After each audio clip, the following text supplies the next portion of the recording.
Okay, so this year we're going to do things a little bit different. It was well, we'll call it a complicated season.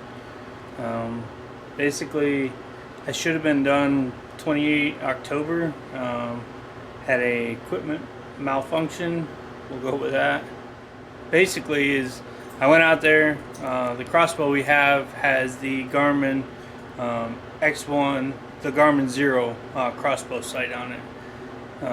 I didn't read the instructions for it, so bottom line up front, full disclaimer, I put regular batteries in it instead of the lithium batteries that it's supposed to have in it. And when you put regular NiCad batteries in it, it absolutely eats them. And when I mean eat, I mean it wouldn't last an entire sit most days. So I went out there, deer came in, and then you'll see that here on the video.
Okay, I just wanted to add a quick voiceover here and kind of explain Shane's situation. So Shane had the camera set up for this buck to come out right here at like 20 yards, and Shane goes to shoot it and sees that his Garmin sight is off. And he goes and starts rummaging around his bag and looking for new batteries. At that point, the buck walks out of the frame and then kind of trots off after he hears some noise coming from the blind. And he stands out here for a while, and Shane is obviously devastated about the situation. So this is exactly why I don't like electronics. I still have a monster standing out in front of me, and I can't shoot him. Okay, so here we are on deer number 2. This is the deer we've called Big 8 for a couple years now. Super tall. Everything kind of went relatively good. Deer came in. I ranged the deer. Bottom line is when, the crossbows today, they're fully capable of shooting up to 100 yards. This was a 70-yard shot. I was really comfortable with it. I had a good hold.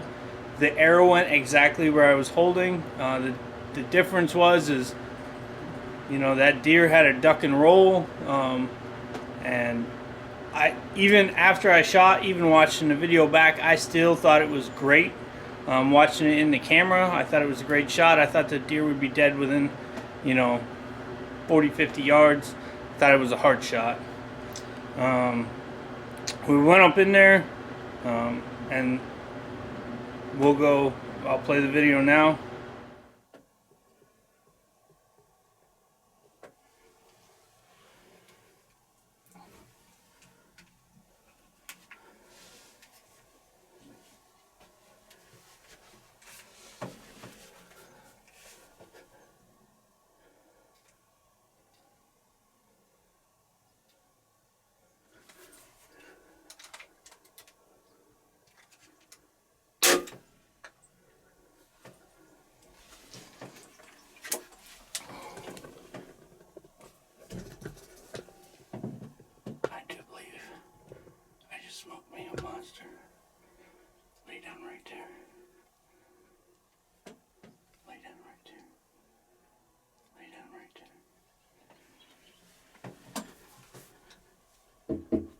So Shane and his buddies, you know, tracked this buck all night, and they ended up finding just very spotty blood for about 250, 300 yards. The buck never laid down. As you can see, the shot was very high shoulder, and as the buck turned, you know, the bolt actually just kind of went into no man's land above the shoulder there. And luckily, Shane started getting pictures of this deer literally that night again in the same area. The deer is still alive to this day. He's still getting pictures of it. You can see on impact there, if the deer hadn't have turned to spin, Shane would have smoked it. He would have got himself a nice Kansas buck. So I just wanted to explain that and get on to the next one. Okay, and this is the last clip before the final hunt here, and this is actually 13 November, and you're going to see what happens in this video.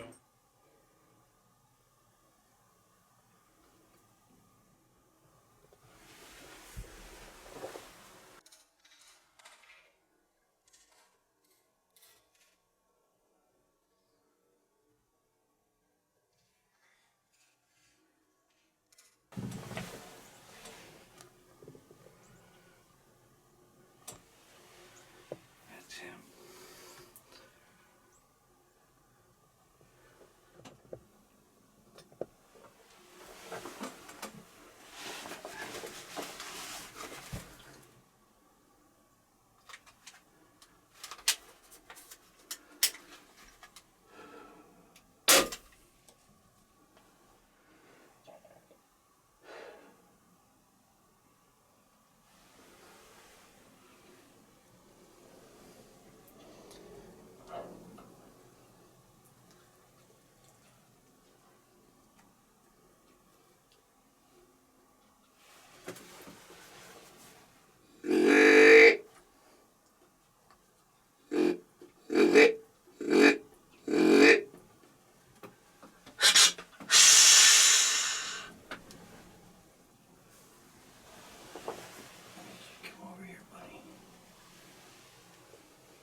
stitch here.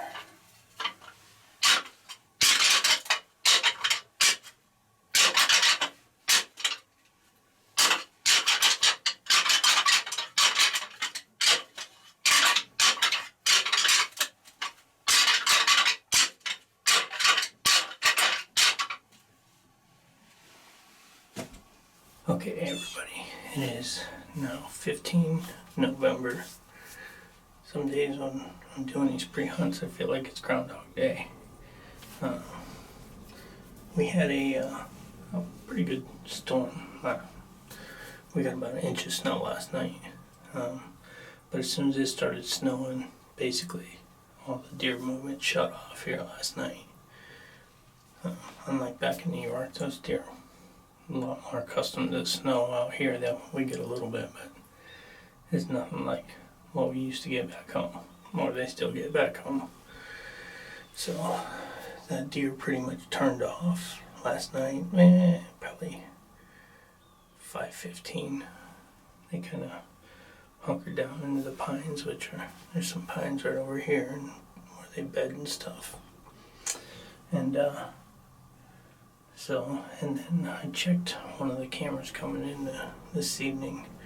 So the last 2 days that I've been coming in, I had to throw a stone at a deer last night coming in because he was standing 10 yards in front of the blind, and I couldn't get to it, so I had to kind of scare him off a little bit. He ran 20 yards, watched me climb up in the stand, and then fed right, grazed straight back to me. It's a young deer though, so I mean it's just a little 2-year-old buck, and he ain't got no clue in the world yet. But yeah, we had a pretty cold night last night. We had a little bit of activity on the cameras this morning. The doe were moving a little bit. I still have a doe that hasn't separated from her fawn yet. That is running around. I've seen her the last couple of days. So she's my golden ticket right now. I need her to come in or tote a boyfriend in. They're starting to chase pretty hard right now. They started probably Friday last week, Thursday or Friday. They started chasing pretty hard. I don't know. Some of the doe might have come in, but I can tell you there's a lot of them that haven't, because I have a lot of single doe that are still on camera that don't have a buck in tow. So after a couple debacles this year, that deer that come in that I don't have any pictures of until this point, which is not uncommon for this particular piece of property. Usually about this time of year, I always get a pretty good one that comes strolling through. It happens every year. But long story short is he was all over my cameras last night, in the middle of the night, and he hasn't been on there. I had him 2 days ago, probably 5 o'clock at night, probably 45 minutes before, end of legal shooting, and I just flat missed. Throw the disclaimer out, this is Kansas, I am on private property. Feeding deer corn here is 100% legal. We do have 2 feeders here on the property. One doesn't work, and I actually don't think the other one's working either. We came out yesterday afternoon about noon, and we tested it, and it was kind of working, but it wasn't running the way it should. So I think either my solar panel or my battery's gone. So I'm going to try putting a new battery in there maybe tomorrow. And then, but yes, you may see a feeder. No, deer don't come in on a string. It's not like a dinner bell. I wish it worked like that. I used to think it worked like that until I actually, started learning how this works. It's a supplemental graze as they walk through this area. I mean, they're going to walk through here anyways. All it does is make sure that they keep coming through this area. So, again, it's right now like 38, 39 degrees. The wind's blowing about 10 to 15 miles an hour, which is normal Kansas. At least here in the Flint Hills area, the wind's always blowing here. And yes, it makes it 3 times colder than what it really should be. But hopefully we can get some action tonight, and we'll turn you back on when things are happening.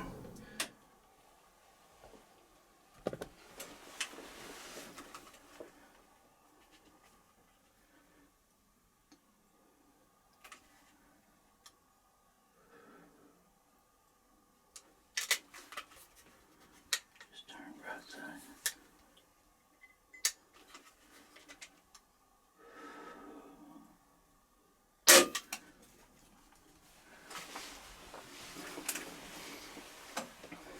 Deer started to get a little spooky, and I was not gonna let him get away and miss him. I just took a 42-yard shot, and I absolutely drilled him.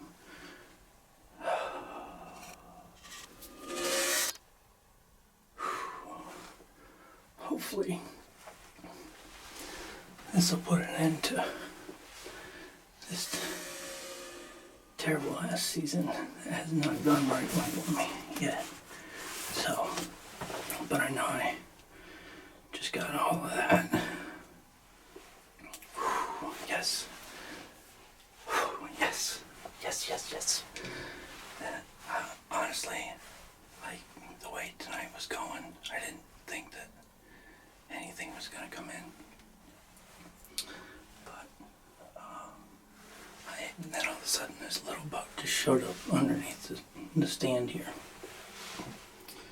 And then a little doe came up over the hill here, and she hung out. And the next thing you know, split G3 shows up, and he just got it. So let's go do a recovery.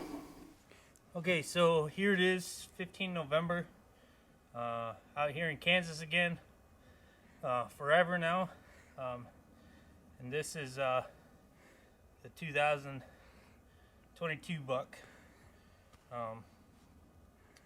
So again, it wasn't, I don't like to take the front-facing shots, but I had to open the window. He came in downwind of me, and I didn't have the ozonics running or even in the blind with me tonight. So he was starting to get a little spooky, so I just decided I had him at 40 yards and I wasn't going to let him go.